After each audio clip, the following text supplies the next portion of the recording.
rare and balanced view on politics in today's world. Based on facts, born of rationality, common sense, and logic, providing context on today's events, this is American Perspective with Rick Thomas. Hello, everyone, and welcome to American Perspective with me as your host. Not necessarily always charming, definitely better to listen to than to look at, but that's okay because that's the way things go. All right. For those of you that that are aware, I've got a frog in my throat for some reason. For those of you that are aware, I see a very special person who has shown up into the chat over on Rumble. He has been dealing with a few medical issues, and so Fat Paws, thank you for showing up. I do appreciate it. Looks like you're feeling good, according to your chat there with the venerable Buddy Weiser. And so that is awesome. And by the way, so our Australian contingent, who is usually a day ahead, Becky is out there, and she puts out Happy 4th of July, my awesome American friends from Australia. And, well, we appreciate that, Becky. We do appreciate that. I just got to say, I thank you for the 4th of July. It is Independence Day tomorrow, which I will be having a show tomorrow. Hopefully it will live up to the normal standards, at least, that I've put together in the past on special occasions. So there will be a show, and yeah, that's everything that's going on, of course, is going to be set aside, and we're going to be focusing on America and, of course, our Declaration of Independence for tomorrow. Now, by the way, Becky, the Rumblers are sending thank yous over there, so back at you. All right, and so now let's get yeah, I lost my razor, buddy. Don't worry, I do have it. It's around. In fact, I do need to trim up the face for sure. Oh gosh, it's such a good it's such a good day. This is such a good day. All right, let me go ahead and get things kicked off here. Tonight's pledge is being led by Coco, Cam, and Sean over from the Rumble family. And just so everybody is aware, Sean is autistic.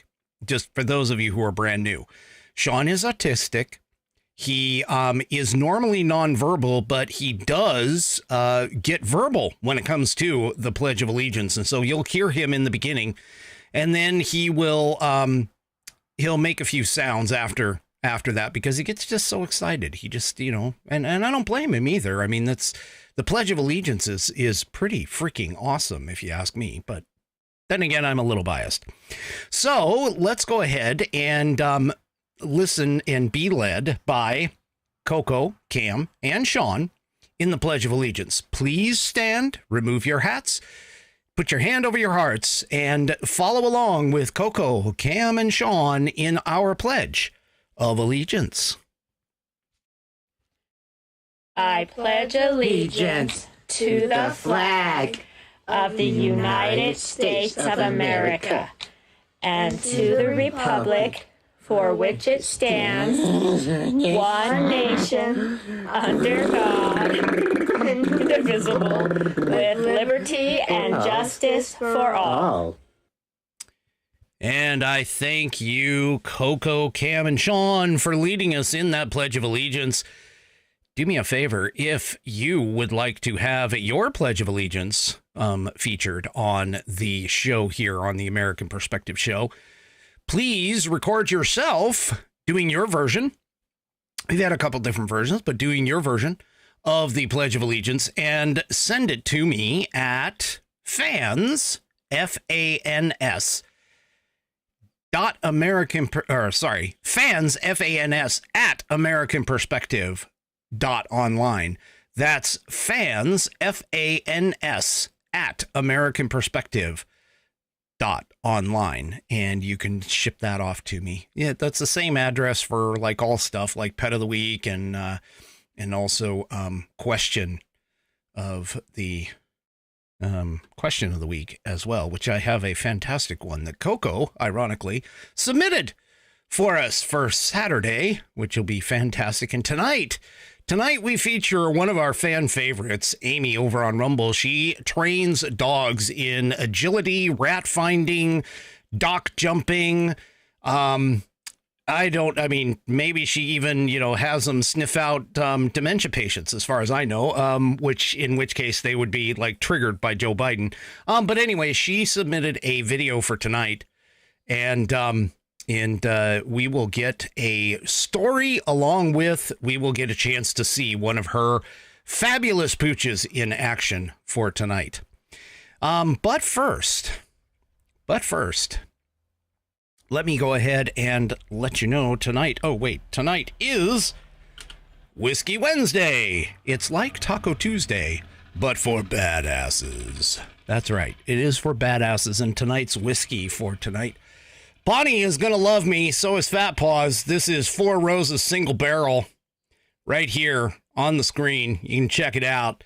This is some good stuff. And so, yeah, it's in, of course, this is also Wednesday. So this is the True Grit Roots Network.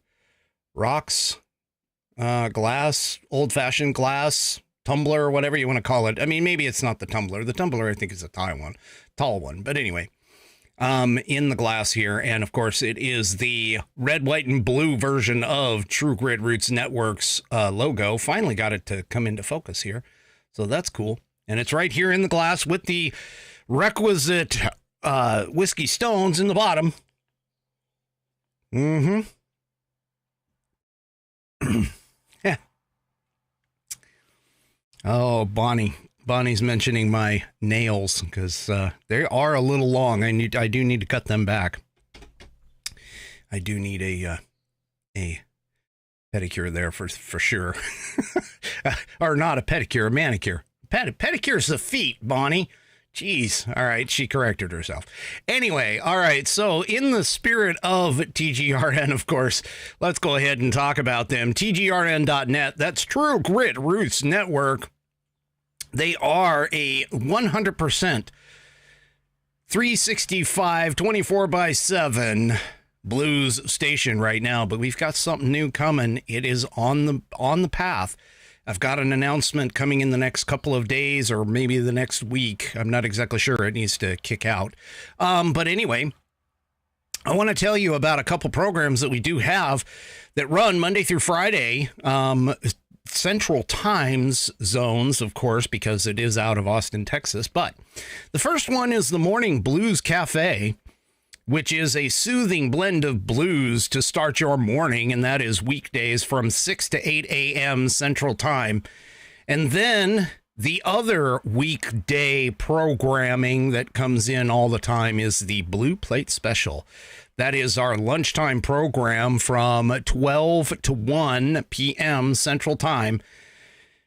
And this is what the Blue Plate Special is all about. Come have lunch with the TGRN Blues crew weekdays, Monday through Friday, featuring tasty blues and R&B cuts from our kitchen.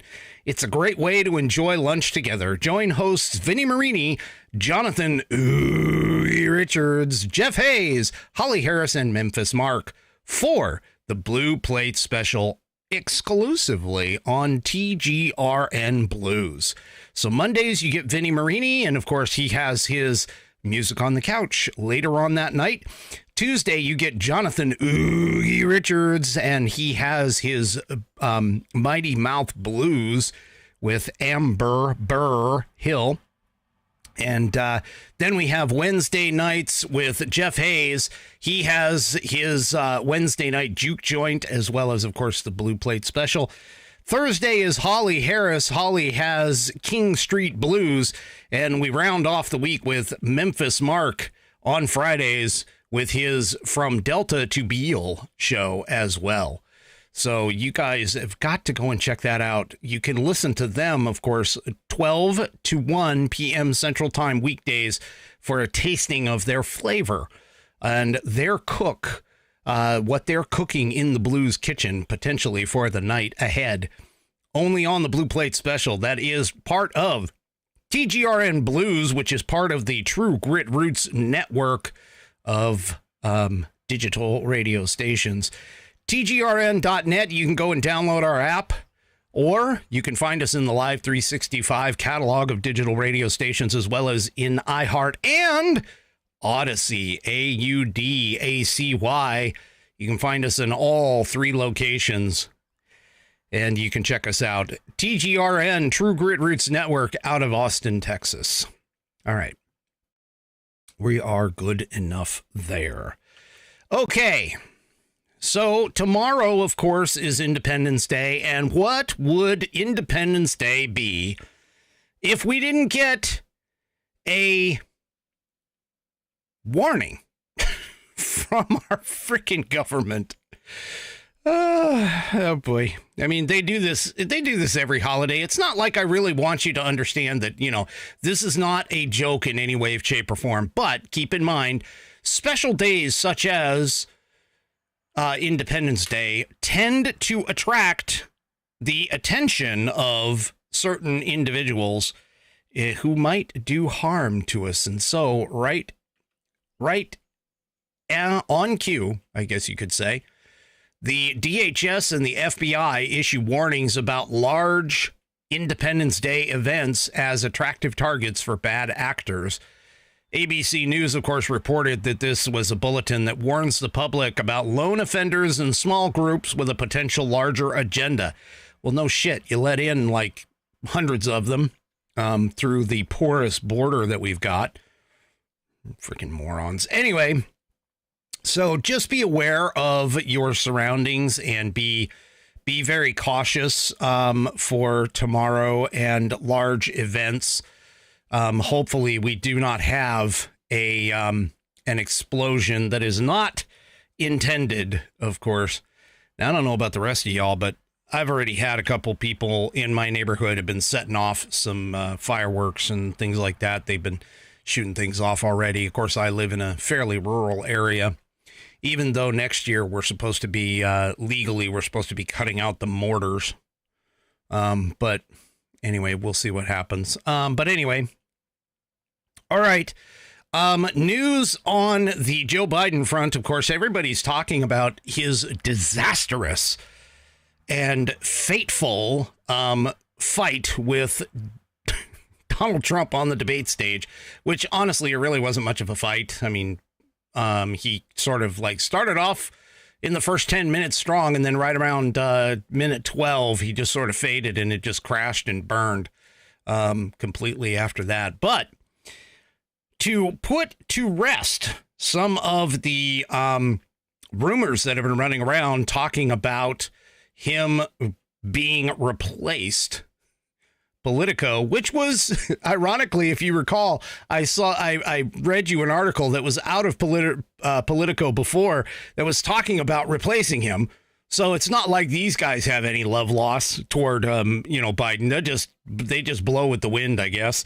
But they put this forward. Biden, of course, is saying that no one is pushing him out. Now, he was on a call supposedly with campaign staff and other top Democrats, and the president vowed that he is going to stay in the race, which everybody knows that he kind of has to, because, Hunter Biden, his, crack-addled and porn-addicted son, who was the bag man for all of the things that Joe Biden and the Biden family have been grifting across the globe with foreign entities. They should be up for FARA charges is what they should be up for, and possibly bribery and treason charges as well.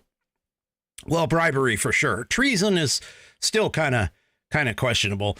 But anyway, he unexpectedly joined a Zoom call with campaign and Democrat National Committee staff on Wednesday, mounting a new push to preserve his viability in being a candidate. according to two people that were on the call, amid reports that Biden is privately acknowledging to his allies that his candidacy is hanging in the balance. The president stated that he is in the race for the long haul, though he concealed that the days since last week's debate with former President Donald Trump, future President Donald Trump, have been damaging, according to two people on the call who were granted anonymity. So this is part of the reason why I'm a little concerned in terms of whenever you see this, who were granted anonymity, that could be anybody. I mean, they could even be making the whole thing up. But anyway, so apparently, and this isn't Politico isn't the only one that I think has been reporting this, but it may be the only source as to where this came from. But here, supposedly, Biden is quoted as saying, "Let me say this as clearly as I possibly can." Oh, sorry. Let me see if I can do Joe Biden. Let me say this as clearly as I possibly can. As simply and straightforward. Wow, that's a really freaking long word. I am running. Well, not physically, of course. I mean, in the campaign. No one is pushing me out. Although they may have to, because I'm in a freaking wheelchair. I'm not leaving until they push me out. And I'm in the race to the end, and we're gonna win. Okay, so I embellished a little bit, but basically that's what he said. He pretty much is saying, no, I am staying in. But anyway, he's supposedly scheduled to do a Stephanopoulos or Stephanopoulos this interview here coming up in the near future. It's not going to be a live interview, so they're going to be able to cut it and do all kinds of stuff. Watch for the cuts, those little quick cuts that they do. Keep an eye on those, because of the fact that it's going to be. It's going to be. And apparently, according to my Rumble crew, my Whiskey Warriors over on Rumble, the constant P1s, of course, who I am very grateful for, they all said that I actually did a better than Joe Biden, reading through that whole thing, because he would have fallen into it mumbling. Yeah, whatever. Anyway, so he is at least publicly stating, for the most part, that he is staying in the race. Now, there's been some reports that some of his donors have been asking for their money back. So we're going to have to see how that kind of works out. And, of course, Kamala Harris, there's also reports coming out that she's pissed that they are not tapping her to be the next person in line. And there's even some polls now that are actually indicating that there is a potential that she may have a better chance against Donald Trump than Joe Biden. And by better chance, I mean that she just beats out Joe Biden in the head-to-head matchups. Doesn't mean that Donald Trump is actually going to lose to them, according to them. But anyway. But anyway, she is just getting really, really ticked, and supposedly, and she's also saying that she will. She's also saying that she was seated beside Biden, reportedly, on this video call, and she says, "We will not back down. We will follow our president's lead. We will fight, and we will win." Yeah, sure. So anyway, again, we're gonna see what happens. And to be completely honest, at this point, it is completely out of anybody's hands other than the DNC. There are some, like I've been saying over the course of the last couple of days, there are some legal ramifications.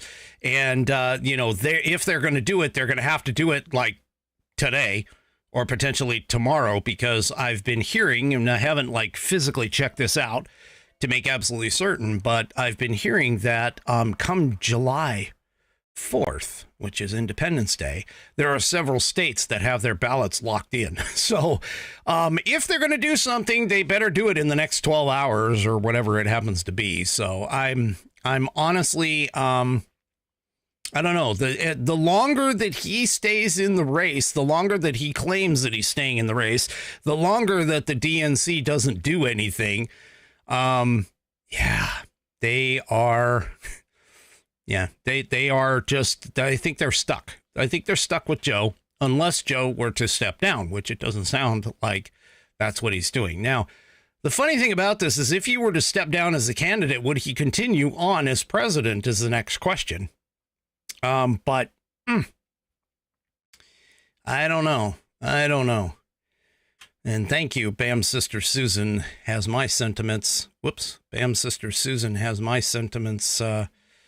Exactly. Happy Independence Day tomorrow, not the 4th of July. Yeah, the 4th of July is just a date. It just happened to be on that. The actual holiday is Independence Day. But I don't know. Betting odds, the betting odds, by the way, were out there, and they are actually betting on Kamala Harris being the nominee now. So, we'll just have to kind of see what happens with these guys. So anyway, they're obviously in a complete state of confusion and totally not confident that Joe Biden can actually do this.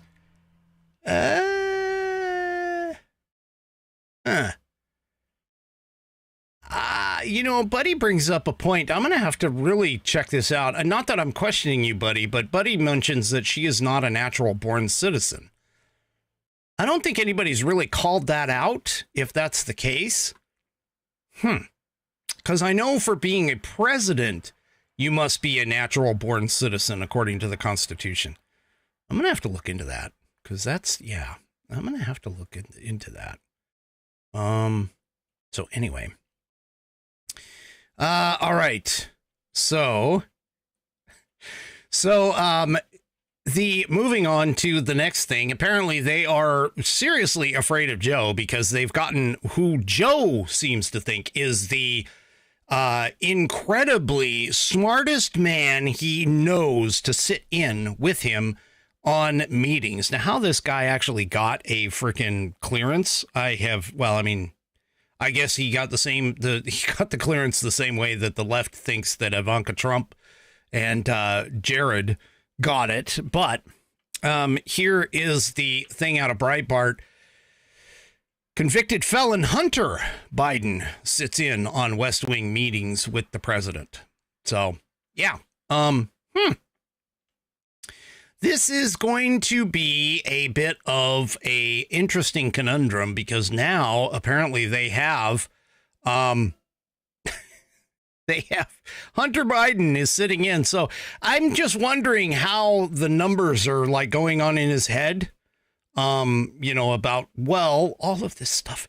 I mean, could you just imagine Hunter Biden sitting there thinking, ooh, I've just hit Christmas because all I can do is I can just remember all this stuff, write it all down, and then send it off to China to get my billions, billions, whatever. Yeah. You could probably see that Hunter Biden is picking that up. He's reportedly sitting in on meetings with his father in the West Wing as the Biden family itself tries to manage the fallout of last week's debate. Now, for those of you that don't really know, but the Biden family is pointing to all of his aides. The aides are going, and they have literally no idea as to what's going on with that.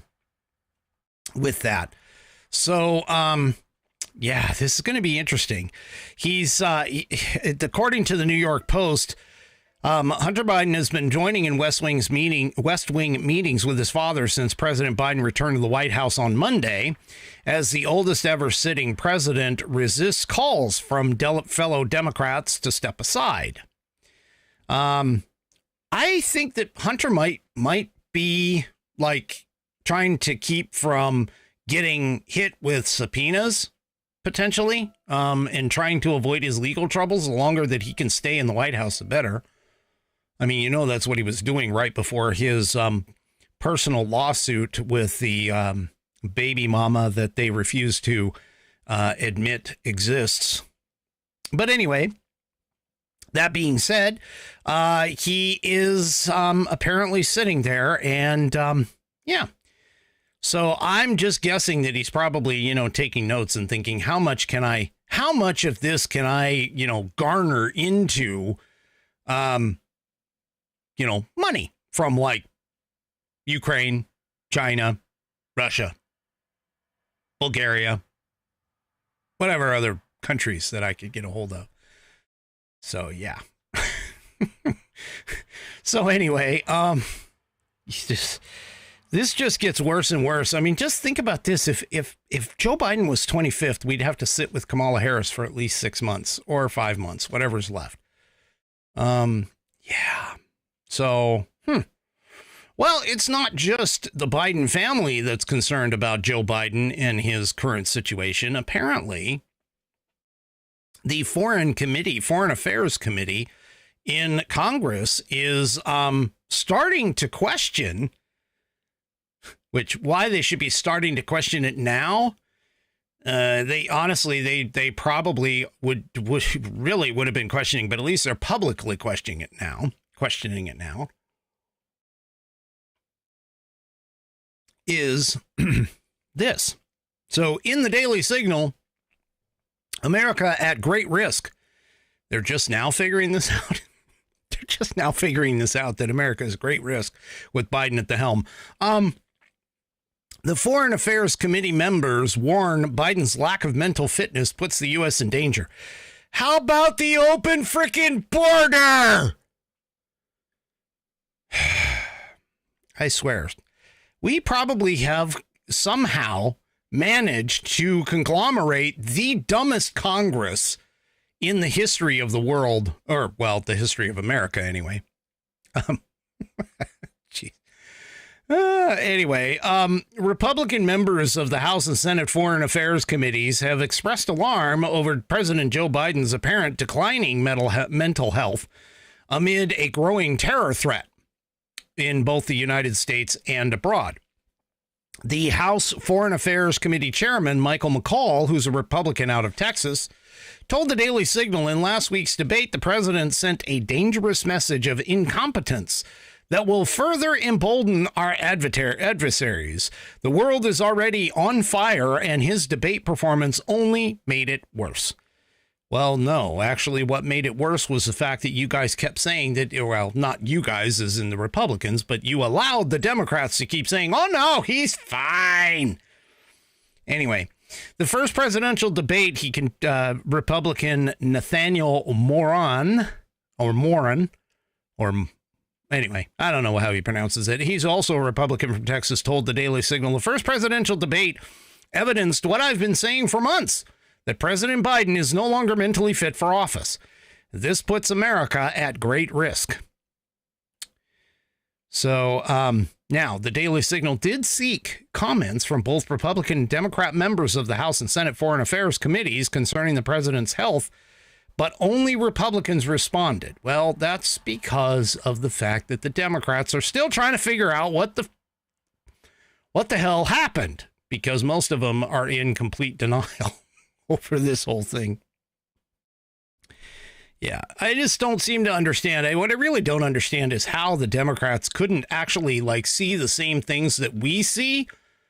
I mean, hello, I don't follow around Biden every damn day. I only get the damn clips and cuts from his activities across the globe, like when he was at the G7 and wandered off talking to a ghost.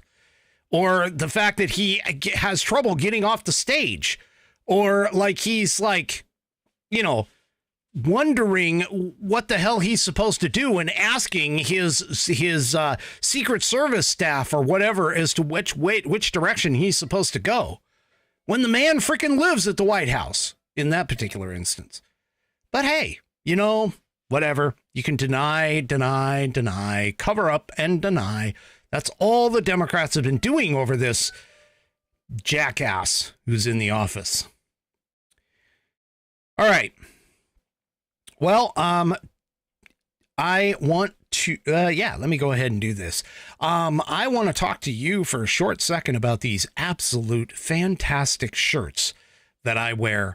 And they are patriotic. I'm wearing the We the People Liberty bell. This is the Liberty Bell image right here, and it's We the People over the top of it. This is a fantastic, comfortable shirt. I just ordered some t-shirts from them because, hey, it is getting hotter, so I'm going to have to go away from my cotton polos that I've been wearing. But seriously, though, go and check them out. It is, the place that I get them from is theflagshirt.com. That's theflagshirt.com, and they are fantastic. They have great styles. They've got some button-downs, too, that I've been looking at, but unfortunately, their sizing chart they've been out of my size because apparently I'm not the only fairly robust guy in the marketplace for this. But that being said, go to theflagshirt.com. Check out all of their styles that are available. I'm telling you, these guys are patriotic. It's veteran owned. They support America. And in fact, believe it or not, I didn't even know this at first until I started doing this for them. But the guy that owns it, the man that owns it, he actually has a channel on Rumble called Stern American, and he does broadcast every so often. So you might want to check that out. But that being said, check out theflagshirt.com, and I'm going to throw in an extra $5 for you if you go to flagshirt.americanperspective.online and get yourself a promo code that you can enter in at checkout. Go to flagshirt.americanperspective.online to get that coupon code that you enter in at checkout right before you say, I want to buy this wonderful stuff. You put that code in and you'll get an extra $5 off your order. Go to flagshirt.americanperspective.online and get that coupon code to put in at checkout at theflagshirt.com and get yourself patriotized. You know, some people say that the shirt makes the man. I agree with them. At least these ones do. They make me the patriotic man that I am. No, actually, that's not entirely true, but they definitely make me look good. So there you go. All right. I have an interesting little thing that popped up, and I don't think, no, I can tell you for a fact that no one is talking about this. Literally zero people that I am aware of are talking about this at all. Okay. None at all. And so right here, kind of an exclusive on this. Check this out. Now, I'm going to be honest with you. I don't think it's going to go anywhere. I really don't. I don't think it's going to go anywhere, but hey, I got to give him points for trying. So Andrew Bailey, who is the Missouri Attorney General, has apparently filed a suit against New York State for election interference. Now, he sent this up to the Supreme Court, the U.S. Supreme Court, and he calls on the U.S. Supreme Court to invoke its original injunction, or its original jurisdiction, I should say, under Article 3, Section 2 of the Constitution to settle the legal battle between two states. Now, you recall that this is one of the purposes of the Supreme Court, okay, is that the Supreme Court is supposed to be and have purview over taking care of disputes between the states.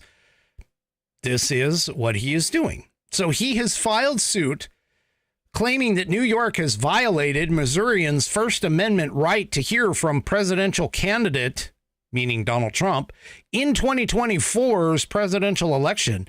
This is directly because of the gag order that was put on Trump and New York's illicit prosecution against Donald Trump and requisite sentencing of Donald Trump.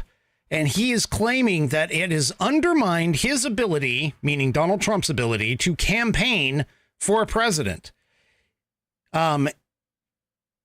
A.G. Bailey claims that this overt meddling in the presidential election sabotages Missourians' ability to hear from and to cast a fully informed vote for the president mere months before the election. Now, 3 Chevy asks over on Rumble, is the gag order still in effect? And not all of it. A good majority of it is still at this point. It was supposed to be, now this is ironic, it was supposed to be in effect until he got sentenced on January 11th, but now that has been moved to September 18th. So I'm kind of wondering if maybe there might be some leeway there. Nobody has really thought about that, I don't think, or somebody has, maybe, I don't know. But anyway, the point is that right now, Missouri, and this is his quote, A.G. Bailey says, right now, Missouri has a huge problem with New York. Instead of letting presidential candidates campaign on their own merits, radical progressives in New York are trying to rig the 2024 election by waging a direct attack on our democratic process. I will not sit idly by while Soros-backed prosecutors hold Missouri voters hostage in this presidential election. I am filing suit to ensure every Missourian can exercise their right to hear from and vote for their preferred presidential candidate. And the lawsuit comes just 1 month after New York's conviction against Donald Trump, and alleges 3 specific violations. Violation 1 is interference in the presidential election in other states. Violation 2 is a violation of Purcell, which is a federal case prohibiting courts from sowing voter confusion or changing election rules in the months leading up to an election. And count number 3 that he claims is that it's a violation of the First Amendment rights of voters in other states. So we're going to have to see where this thing goes.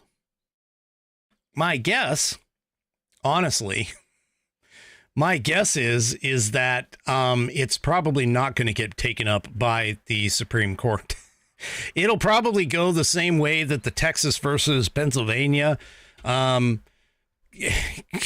court case in 2020 that was brought. It will probably go in the, you don't have standing file. That's going to be my guess. But hey, I give this guy balls.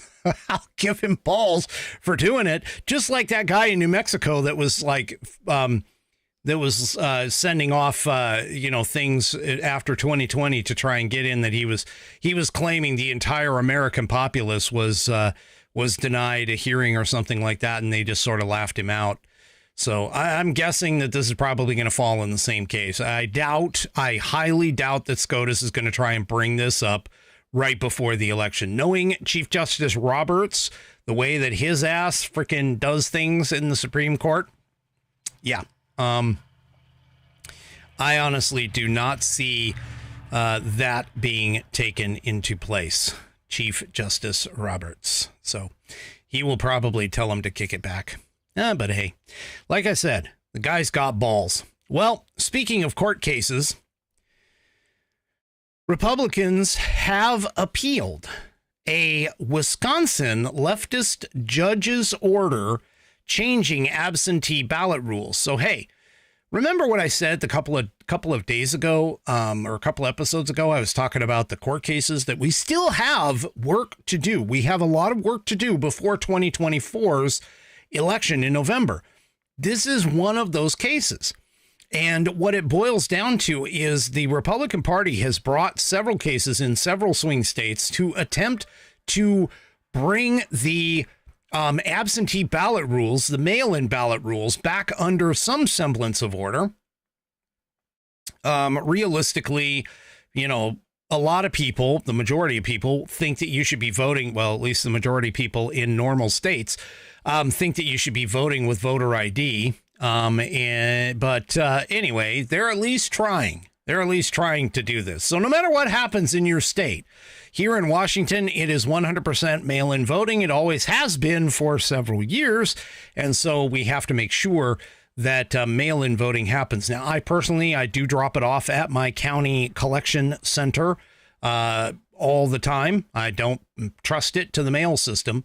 And so far, I have seen that it's counted, or that it's been counted, but whether it's been counted for Democrats or Republicans, I don't really know, because they don't show us that. But that being said, That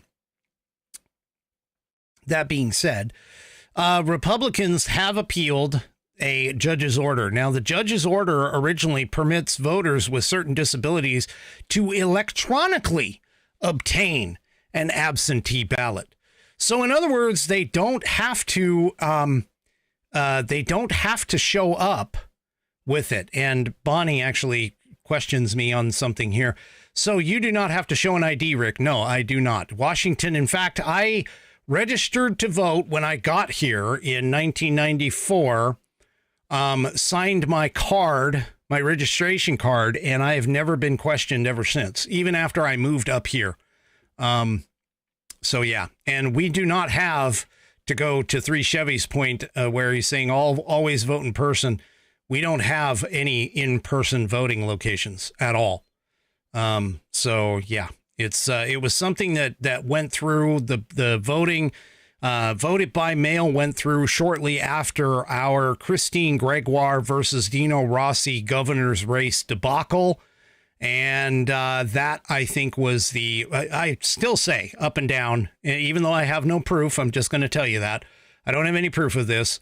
But even though I have no proof, I think that we were the trial run, the staging grounds for all of the stuff that's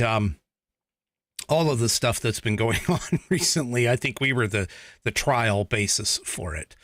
But anyway, so they are apparently allowing voters to electronically obtain an absentee ballot. And the GOP is attempting to basically say, yeah, let's make sure that they are who they are before we go and do this. So the order apparently has also drawn the concerns of the Wisconsin's Democrat-led Department of Justice, which argues that electronic distribution of ballots to certain disabled voters presents significant security and logistical challenges. So even the Democrats in this county or in this state are questioning this order. So, yeah. Someday, buddy, I'll post some photos. Buddy asked, why live in Washington? Someday I'll post some photos of the absolute gorgeous ecosystem that we have here. But anyway, moving on. So, yeah, so it was issued by a Judge Everett Mitchell, who took a bunch of heat years ago for asserting at a public forum that shoplifters who steal from big box retailers shouldn't be prosecuted. So, yeah, I mean, seriously. Yeah. Anyway. Yeah, this is where our folks are going after. This is what they need to, focus on. These are some of the things that your GOP, your national GOP, is starting to work on and get things going with that.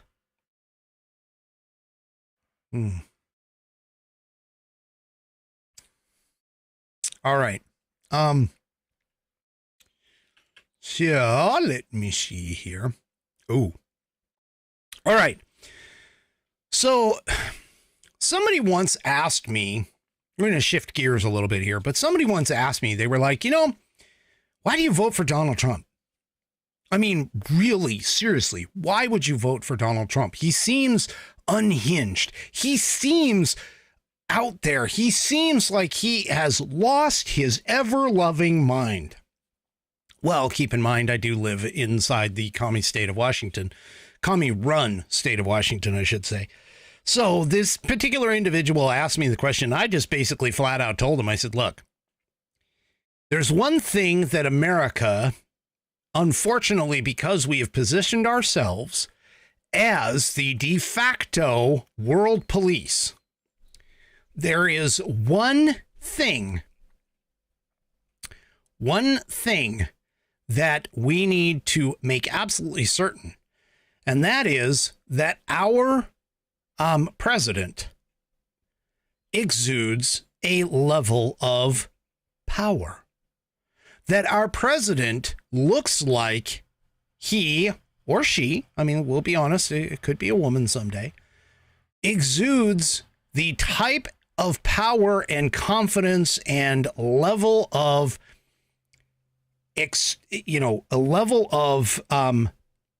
don't screw with me.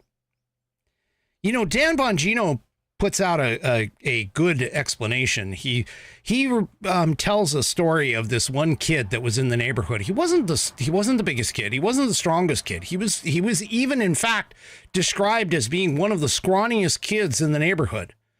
But nobody touched him. And why nobody touched him is because of the fact that the man, or the boy at the time, was so unhinged and so unpredictable that, and except for the fact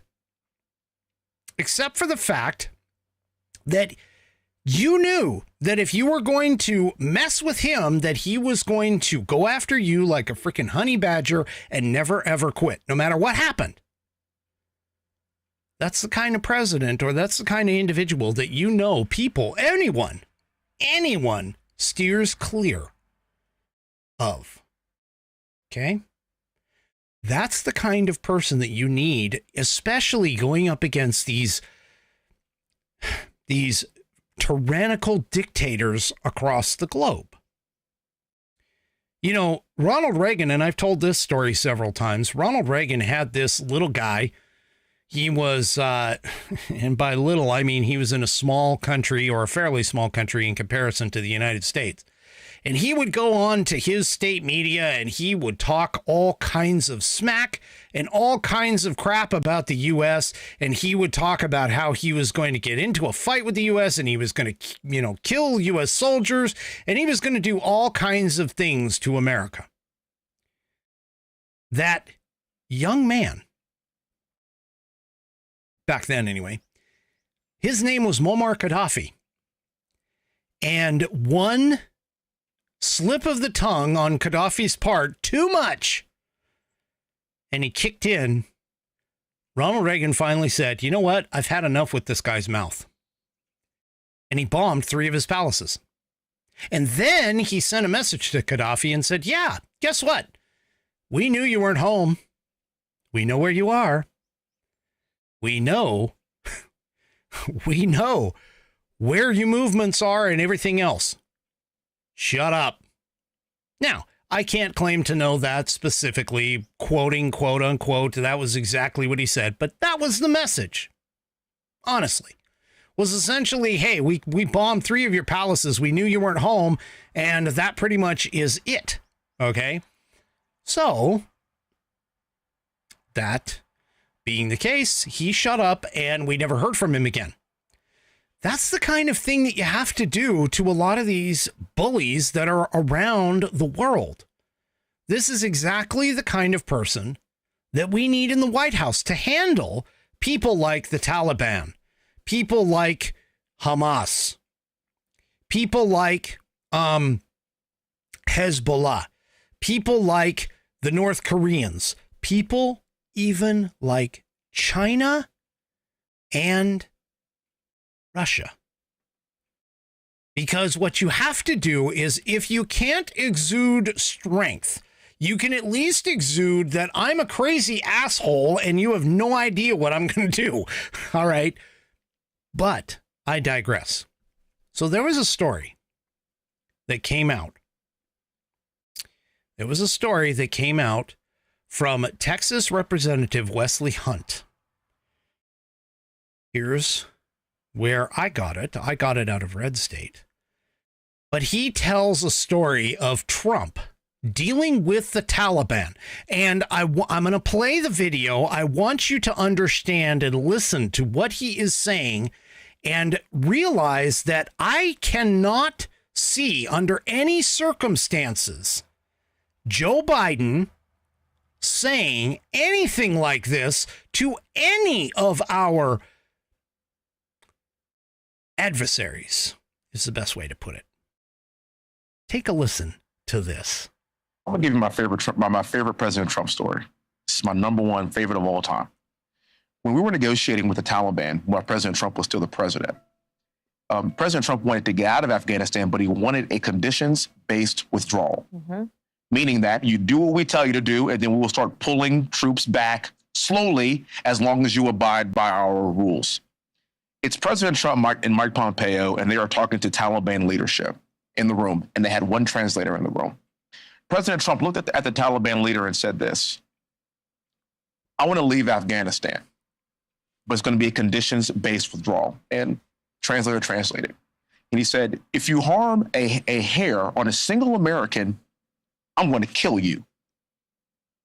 And the translator goes, and Trump goes, tell him. Yes. Tell him what I said.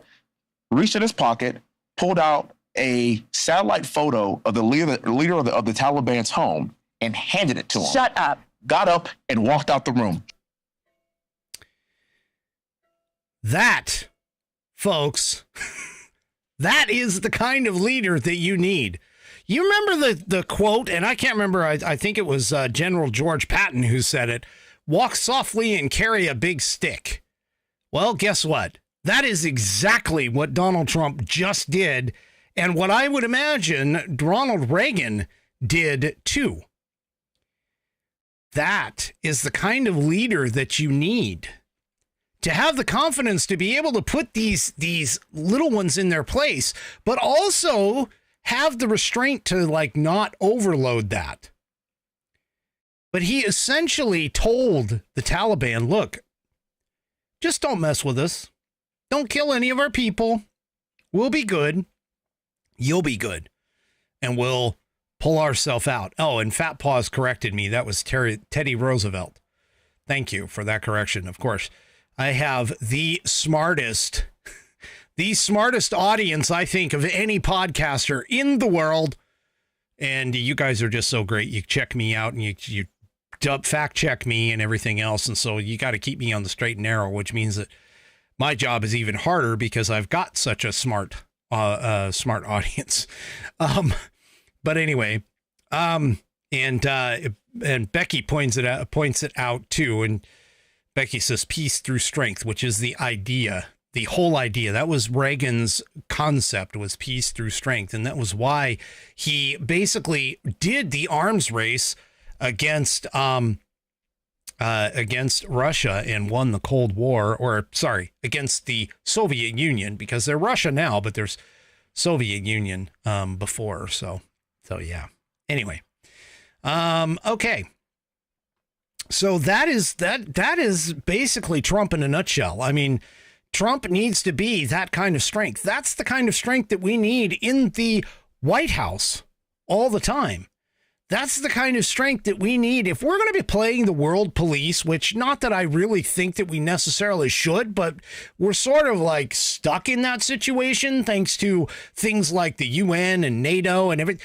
Dude, you display weakness to these people across the world, and what happens? You end up with Hamas invading Israel. You end up with Iran attacking Israel. You end up with China talking about invading Taiwan. You end up Russia entering Ukraine. Now, you'll notice just in the last 15 to 20 years, my dates are probably off on this, but Russia invaded the Ukrainian border twice. Once under Obama, who was a weak-ass president, and once under Joe Biden, which is currently going on.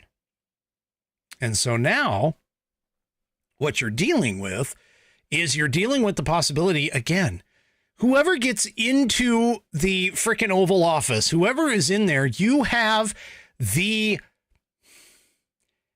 responsibility, you've got to have the wherewithal to be able to stand up to these, shall I say, penny-ass dictators that are out there and be able to show them, because the only thing that these people understand,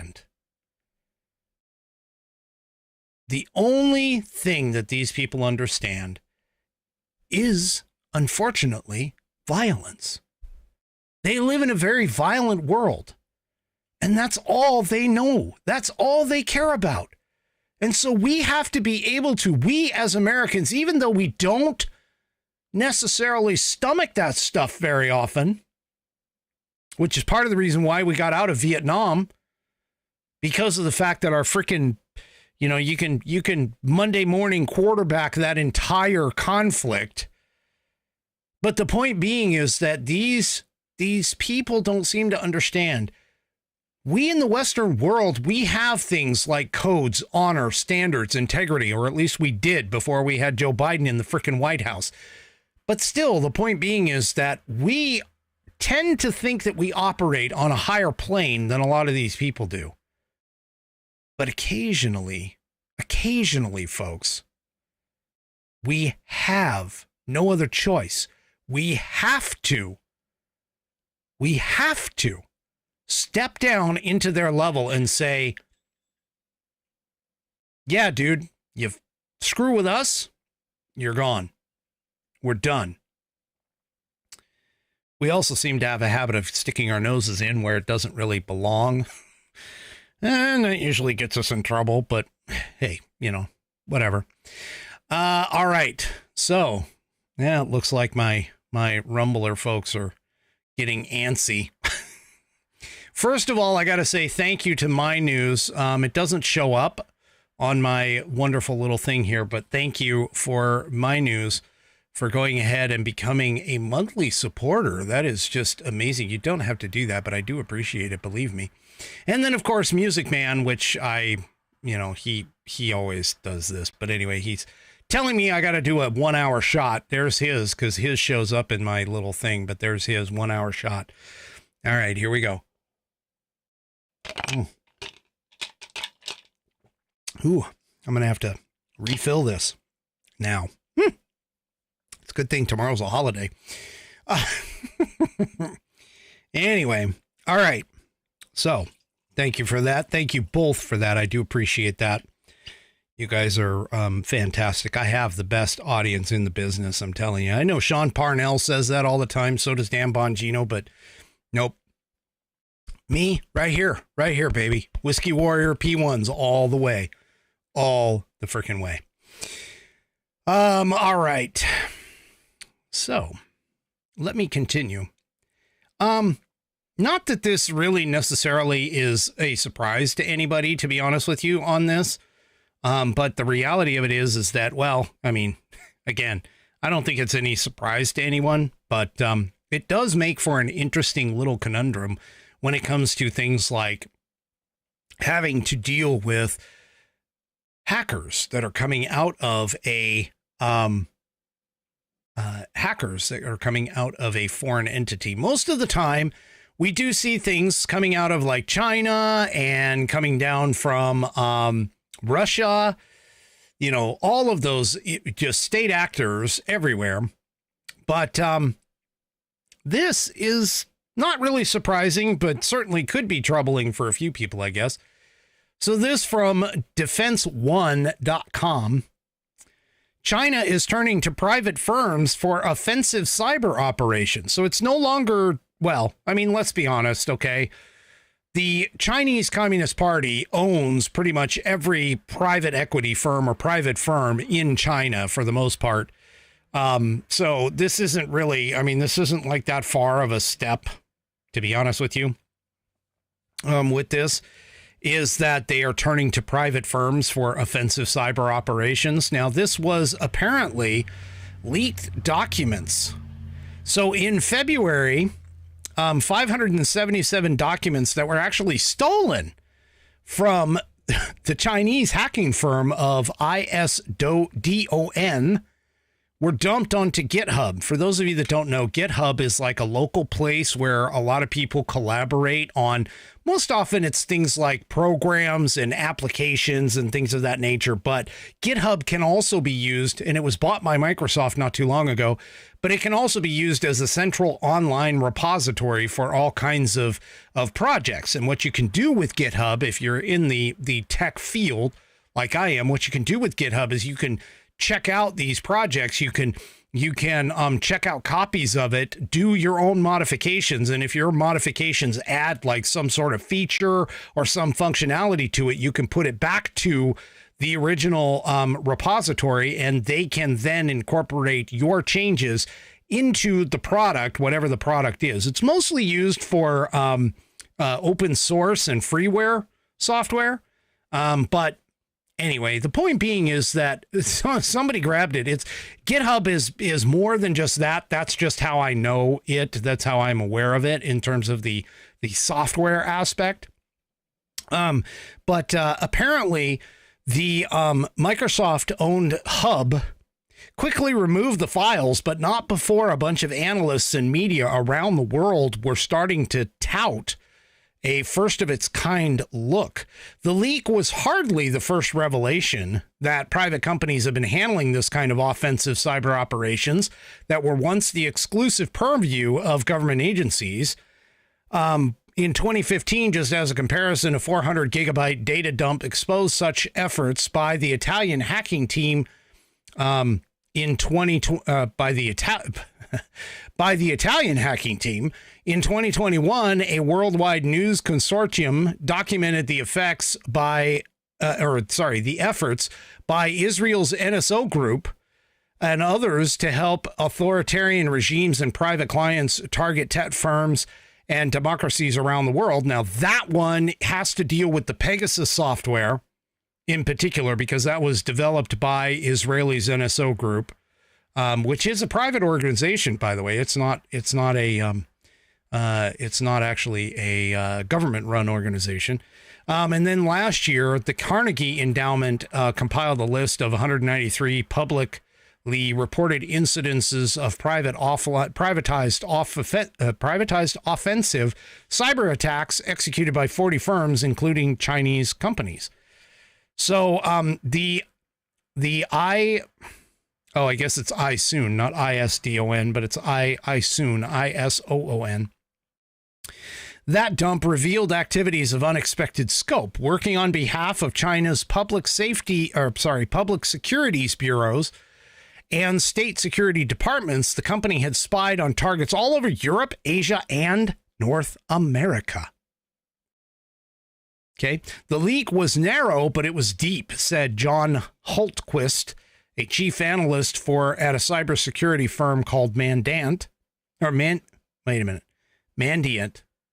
That's weird. Mandiant. Very odd. We rarely get such unfettered access to the inner workings of any intelligence operation. So basically what this is showing is that, yeah, we've got some stuff. We've got some serious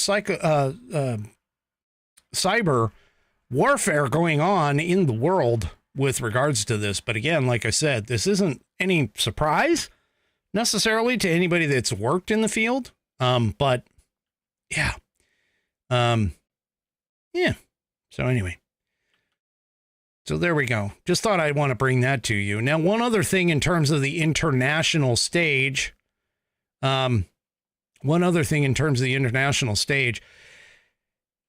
I don't know if anybody is aware, but Russia and North Korea have created a military pact now. And this doesn't bode well for the West in any way, shape, or form. Like I talked to you about this before.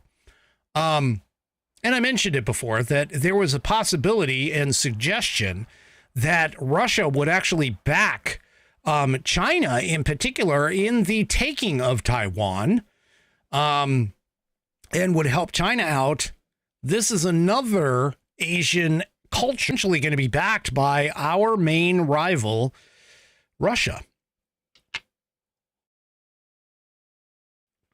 So this comes out of the National Security Journal, and it basically says that it's deeply troubling to see Russia and North Korea upgrade their military relationship. Not because of an ambiguous promise that Moscow might come to Pyongyang's aid during a conflict with the U.S. or South Korea. This danger instead is that President Vladimir Putin's visit to Pyongyang portends increased North Korean munitions shipments to aid Moscow in its war against Ukraine. Now, there was an article that came out not too long ago that was talking about the fact that North Korea was shipping munitions to Russia to go ahead and help with the Ukraine war. That's where Russia's munitions are coming from for a partial part of it.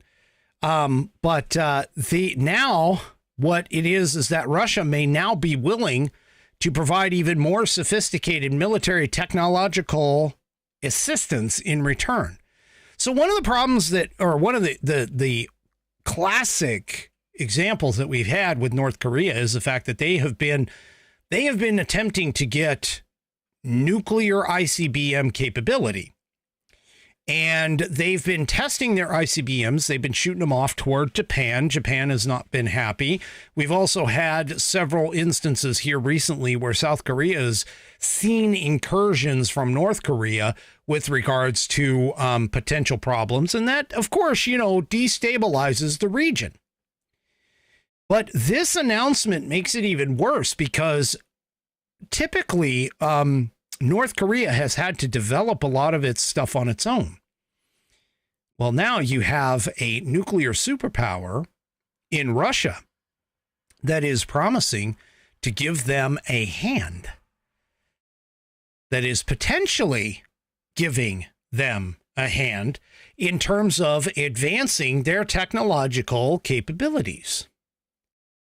So South Korea doesn't like this, of course, and they responded to the Putin-Kim summit by hinting that it might be sending lethal military aid, that it might begin sending lethal military aid directly to Ukraine. So that would be South Korea sending aid to Ukraine. That elicited a Putin warning that doing so would be a very big mistake by South Korea and would influence Moscow's decision on what military technology it would provide to North Korea. Folks, all this is an indication that the temperature across the world, especially in all these little dictatorships that are all over this stuff, okay, is the fact that we are seeing a global breakdown in the peace that has been enjoyed by the world because of the fact that we have had the top scenario, the top seat at the table. And all of this has been due to the fact that we've had two people, in particular, I'm talking about Obama and Biden, who have displayed weakness and a willingness to work with these rogue regimes that are running around and starting to bang their drums, all because of the fact that Biden is weak. Now, you need to understand, folks, you really need to understand. Even if Trump gets back in, he is going to have his hands full, not only domestically, because I am 100% certain that if Trump does get in, and it's looking increasingly like he is going to make it in as our 47th president of the United States. What is happening with all of this is that we are in a very dangerous time, not only domestically, but worldwide. There is a potential that there is a complete destabilization, and all of this is due to the fact that Biden is so weak that he works with places like Iran. He's willing to give up things to Iran. He gave them money. He's basically tried to bribe them. He's been wrong on every single foreign policy to date in his career. This is just a potentially freaking nightmare, I'm telling you. And I'm sorry. I mean, man, I hope Donald Trump gets in. That's what I'm voting for. But I also hope that Donald Trump is able to calm this down, because right now, man, the stove is boiling the frickin' frog slowly, and it's getting worse over all of this. I can't even imagine. Well, you know, I tell you that story and I talk to you about all of that, and I keep mentioning the fact that, you know, there is a potential of all kinds of bad things happening and just all sorts of stuff. Well, I have a story that I think is just absolutely fabulous. In fact, the story itself, while it's being done, believe it or not, by our government, actually been done by the only constitutional federal law enforcement agency, at least that I can find, but the only federal law enforcement agency that is constitutionally written in. And they did a fabulous thing. Okay, so everybody understands, at least I hope, that you have there's been a spotlight that has now been highlighted on this crime in terms of children and kidnapped children and sexual exploitation with these kids. And the movie, The Sound of Freedom, which was an independently budgeted, independently developed, independently produced film, has helped to shine the spotlight. If you haven't seen Sound of Freedom, I'm going to tell you right now, Sound of Freedom is a fantastic movie. Yes, it deals with something that is very, very troubling, let's say, but it does it in such a way that it allowed, I mean, I took my daughter to it. She wanted to see it. We went to the theater, the two of us, we hung out, and it was just amazing. And the reason being is because that actually is something that my daughter is interested in. In fact, she is focused on doing something with that drive in her life. So we went to go see The Sound of Freedom together. We discussed it a little bit afterwards, and I'm going to tell you right now, if you haven't seen the film, you must. I personally am a Jim Caviezel fan. He did a fantastic job in it, just like he did in Passion of the Christ, just like he's done in pretty much everything that I have ever seen him in. But that being said, I decided that I'm going to, not that I want to try and highlight the U.S. government, especially right now, but this particular thing does need to be highlighted. And so for tonight's episode, which I don't do very often, but tonight's episode of Highlighting America,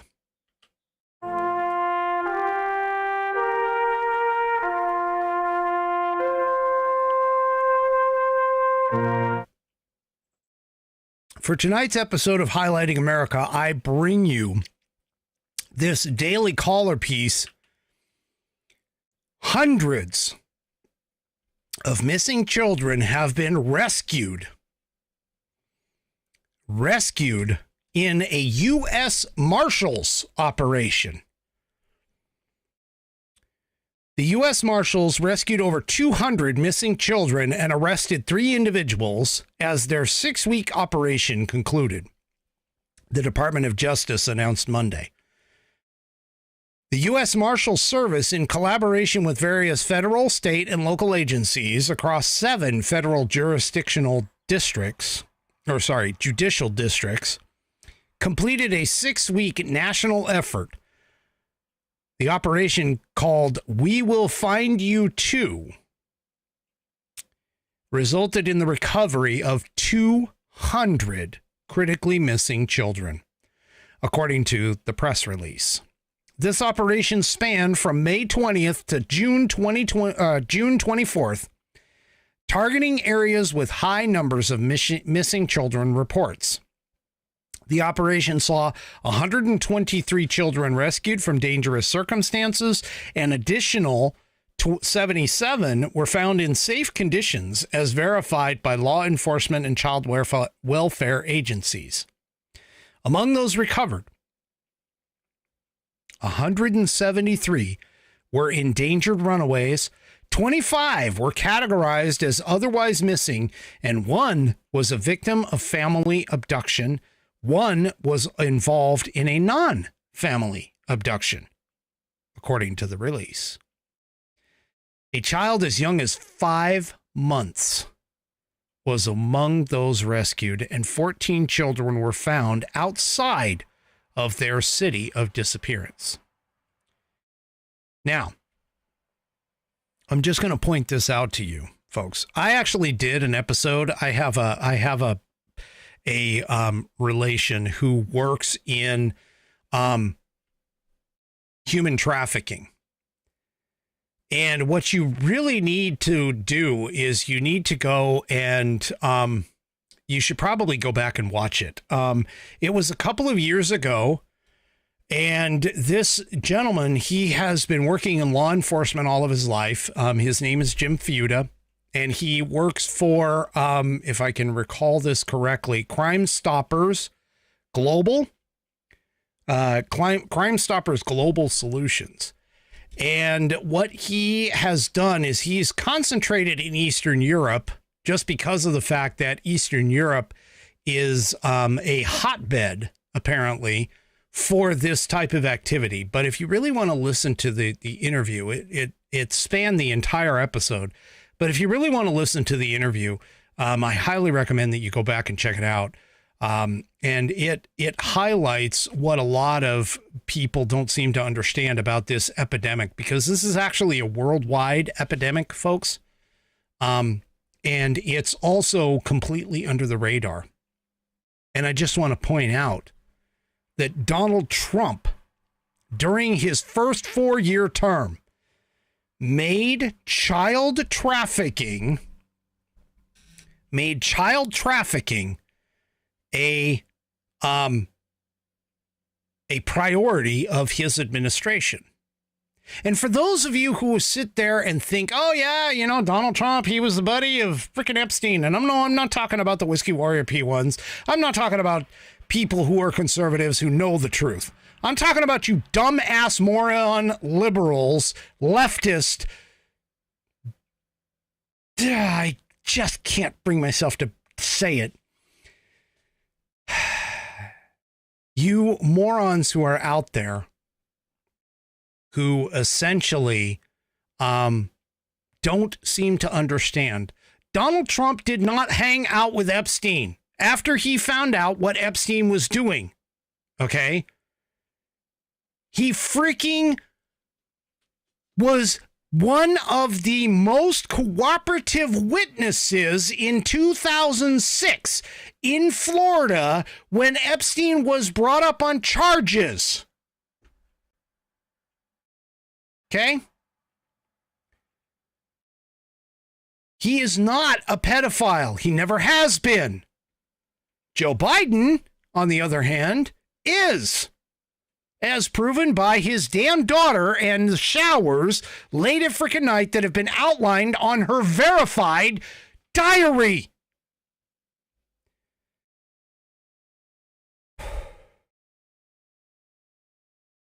Sorry, I'm a little hot under the collar under this because this is freaking crazy. Do you know that since Joe Biden has opened up our borders, there have been like 85,000 children that have gone missing that they have literally no clue where they went. They have absolutely no idea where these children who were coming across our border have disappeared. Okay? They have no idea. So sick of Democrats sitting there talking about how the Republicans don't give a shit. I'm done with it. Republicans are the ones who care. We always have. We're the ones who provide the most to social services and, donate our money and our time and everything else to all these different programs and stuff. And the Democrats don't give a shit at all. All right. I'm being requested to take a shot here. So thanks, Music Man, for that Rumble rant. I do appreciate it. I I just get so frustrated with these fucking morons. Sorry. All right. Okay. So, let's see. Yeah, I got time for enough for these. Speaking of not caring and not giving a crap, I'm just going to shift right into this. I'm going to shift right into this. You know, one thing that shows that the leftists don't really care, literally, is because of the fact that the leftists want to categorize you and then, of course, manipulate you into thinking that because you're in a specific category that you are oppressed, that you are someone who needs additional help because you can't make it on your own. And that is not the American way. Okay. But here's the problem, is that when you do that type of thing and you talk about, oh, well, you know, we've got to do these things like affirmative action because, you know, we've got to make sure that it rights the wrongs of yesteryear. And, you know, no. Just because I'm excluding some particular, some particular thing in terms of the scenario, in terms of, you know, your skin color, like you're automatically assumed by the Democrats that if you have more melatonin in your skin, or melanin, sorry, I can't remember which one it is. But anyway, if you have more color in your skin, you are automatically oppressed. It's just, that's it. You're oppressed. It's a bunch of crap. Oh, and yes, Holly calls out and says, article, can't see the article to share it. It's actually in the description of the video. It's in the show notes. You'll find the link that I pull from in the show notes. For those of you that don't understand, that's what I do is in all of the video links so you got to look at the description of the video. So if you're on Rumble, you've got to go to the description and you'll be able to find it there. Anyway. So one of the biggest problems that we have with the left is the fact that they constantly talk about things like affirmative action. Now, keep in mind, when affirmative action was first implemented, yes, there was a lot of, shall we say, bigotry against certain people of a certain persuasion.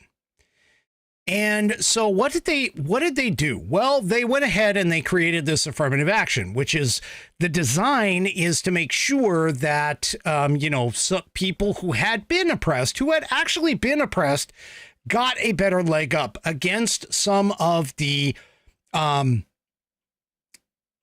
we say, some of the irrational thoughts of people during that day. Okay. And so what ended up happening is affirmative action started taking over, and affirmative action started making it such that people who didn't have what could have been considered the proper qualifications would be offset by certain, some cases it was a point system. Okay. And this kind of scenario was to make it such that people who were oppressed would get an even start in society. Well, the time for affirmative action, honestly, in my opinion, has pretty much long passed, because unlike the Democrats trying to tell you this, more often than not, you need to understand that we were on the way prior to Obama's term. We were on the way to actually being the quote unquote colorblind society that Martin Luther King actually was looking for, where people were measured on the content of their character and their abilities and their actions as human beings rather than the color of their skin. Well, now what seems to have happened is affirmative action has now reversed itself. And so now what's happening is the fact that you have places like schools law schools, universities, which is something that the SCOTUS just struck down not too long ago, okay, was the fact that you cannot use skin color as a definitive factor in choosing when people are qualified to be able to get into certain schools. Well, unfortunately, what has happened is there is now suits that are showing, oh, and I love that. Becky, I love that phrase.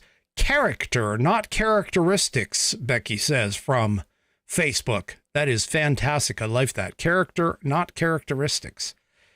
I'm going to adopt that if you don't mind. Anyway, so this article in the Daily Wire points out that there is an affirmative action suit that details how law school went ahead and blackballed accomplished white men opting for unqualified black women. Now, here's the thing, and I'm just going to lay it out there because that's what I do. In my opinion, I don't care what your skin color is. I don't care what your sex is. Are you capable of doing the job? Are you capable of doing whatever the tasks are that you are being requested to come and do? Okay. If you are, you shouldn't have to worry about what your skin color is or your sex or your religion or your creed or anything else, because America was built on the idea that it is a merit-based system. This is not a situation where we need to worry about things such as skin color, sex, creed, religion, etc. That's what we are supposed to, that's what we in America are supposed to strive for. Now, do we always make it? No. But it is our goal to be at that point. That is what our founders put together in the ideas and the principles of America and the Constitution. That is what we are pushing for. And so this is actually what could be considered a reverse discrimination, which is happening more often than not, is the fact that DEI in and of itself is a discriminatory practice and has decidedly taken people who are not qualified for a particular position. We can call out people just within our own government that have been brought in that are not qualified for their position. But these people are being elevated, and it's causing problems. It's causing issues with this. We need to get away from stuff like this. And it's not just happening in law schools. It's also happening in places like that first-time buyer programs that are being thrown out there. Now, you remember Kamala Harris was talking just this past week about how the administration wants to push a program that will help enhance homebuyer abilities because of their skin color. That's essentially what it is. Well, here in the Washington state area, we actually have a program also that is designed to help people who are supposedly have had a history of discrimination. But the problem with this particular program in particular, and I said that twice, but the problem with this program is the fact that it actually is excluding another admittedly discriminated against group of individuals, specifically Jewish people. And here in particular, the state guidelines, and I'm going to read from the piece here from the Seattle Times, state guidelines allow home buyers to qualify if they are Black, Hispanic, Native American, Alaska Native, Native Hawaiian, or other Pacific Islander, Korean, or Asian Indian. Now, while various groups, and this is from the state's page, while various groups, including Jewish people, experienced well-documented egregious acts of discrimination, the qualifying groups are still being impacted most deeply, or face noble home ownership gaps, wrote the authors of the state-commissioned study, whose findings informed and basically backed up the design of the program. Folks, look, like I said the other night, okay? If you're American, you're not African American. You're not Asian American. You're not, if you were born here in America, you are freaking American. Okay? That's all there is. There's none of this hyphenated bullshit. And as far as when it comes down to things like this, look, to sit here and say that some groups were discriminated against more than others, I'm sorry, it's kind of a black and white issue. Either you were discriminated against or you weren't. And if you were discriminated against, how far back were you discriminated against? Because I'm going to tell you right now that if you were born within the borders of the United States of America, you are already far ahead of anyone else in the world. Because of the fact that you were born here. There has been studies and analyses and all kinds of statistical analyses and all types of data that we have shown that if you're born here in the United States, even if you are at poverty level here in the United States, you are far above what the poverty level is for the rest of the world. You are here. You have gained the wonderful opportunities that this country has provided for you.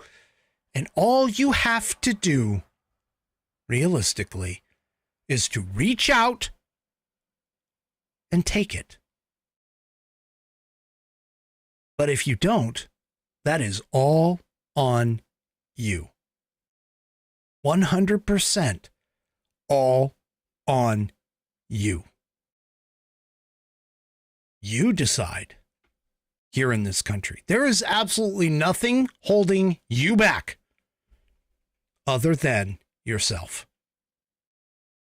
Your own inability to decide for yourself that I am going to make it in this world.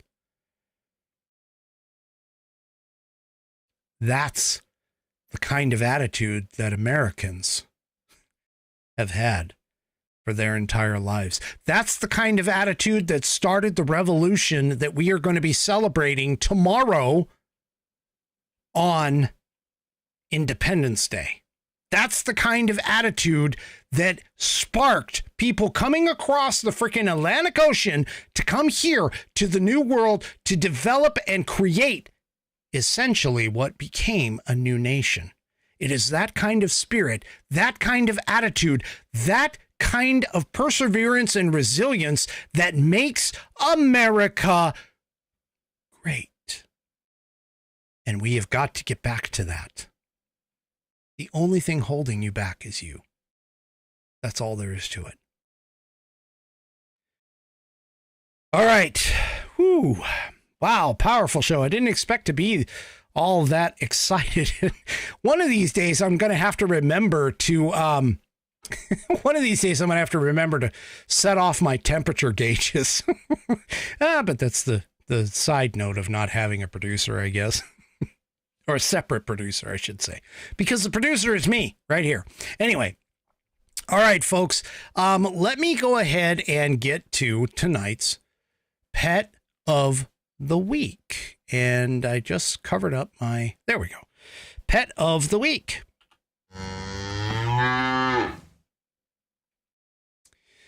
All right, I'm going to leave you to a wonderful little thing. This is a submission, of course, by our very own Amy over on Rumble. Now, like I told you in the beginning, in my opening statement, she trains dogs that do agility, jump off docks. They chase down or find rats. They do all kinds of freaking things that I've got to tell you, her patience must be like extreme for the dogs.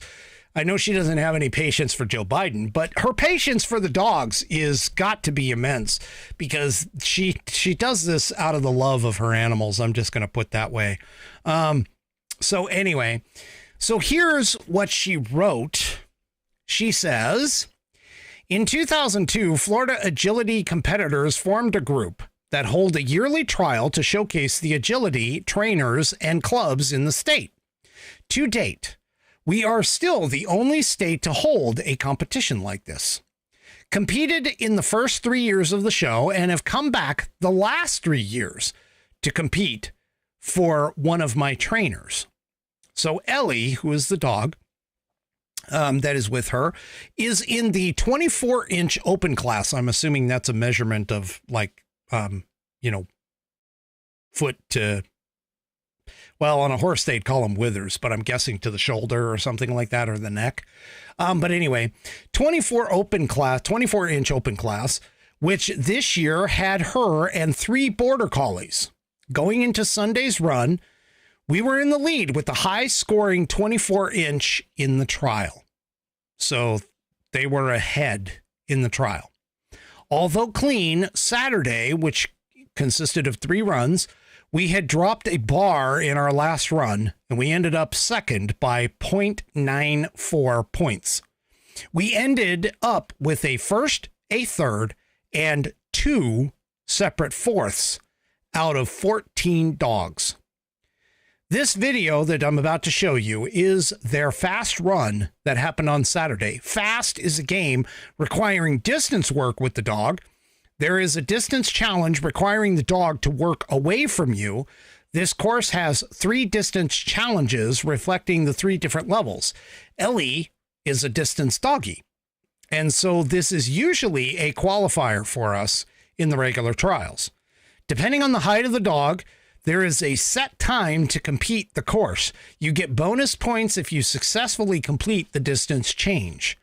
You get points for each obstacle that is correctly and successfully completed. 80 is the top score. Ellie did great. We scored a 79 out of 80. Okay, so 79 out of 80. We're under the time that is allotted. We missed doing 1 jump because she really wanted to do another tunnel. God, I hate that when dogs and animals decide to, take it into their own minds to do stuff. But anyway, she did so well that I gave it to her as a treat. We ended up third since the other 2 dogs actually scored an 80. So she was missing by 1 point. So without any further ado, and because of the fact that Amy and her dogs are a fan favorite as well as pet of the week, I bring to you the video. Oh boy, I messed up here. Here we go. I bring to you the video of Amy and Ellie in their high scoring run on Saturday, this past Saturday. So here you go, folks. Here she is, Amy and Ellie, doing their run.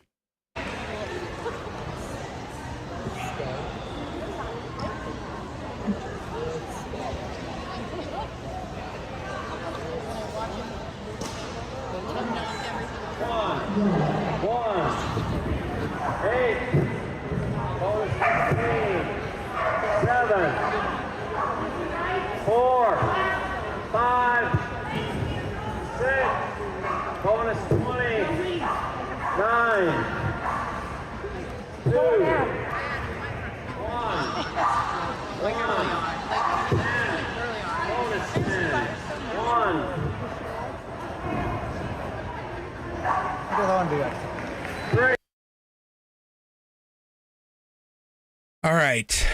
And there she was. That was Amy and Ellie. And I'm going to tell you, I had a dog, not Angus. This was the previous dog. But I had a dog, Jake, that was he was a yellow lab. And his bloodline was like highly pedigreed. He was just a fantastic, came from a long line of hunters and things like that. And I looked at agility, and let me tell you, those dogs running up and over, like what you saw Ellie do, like up and over that bridge, that takes a lot of hard work. Okay. Dogs are not, and any animal really, because you have to do the same thing with horses. Any animal is not a precursor designed to like go over something that is up in the air like that. They do not like leaving the ground. They really aren't. And I mean, even with, like, for an example, even with horses, it's difficult to get a horse to trust you enough to be able to go across like a wooden bridge that's over a chasm. You have to really work at this kind of stuff, folks. It's not natural for these animals to do these kinds of things. And so there has to be a lot of trust between the trainer and the animal in order to be able to do these kinds of events. I mean, jumping over bars and things like that, okay, once you kind of get them interested in it and they get the idea, that makes sense. But going through tunnels where they're, and Amy points out it's called the A-frame.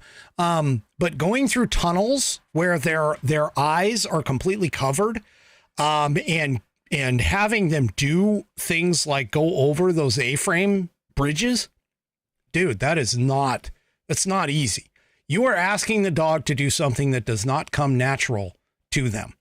And so my applause goes to Amy. So congratulations on Amy and Ellie for doing what she does. And Amy has submitted like all kinds of photos and stuff. Much props for sure. Okay. Much props. So, that being said, that is our pet of the week, and that comes to the end of our program.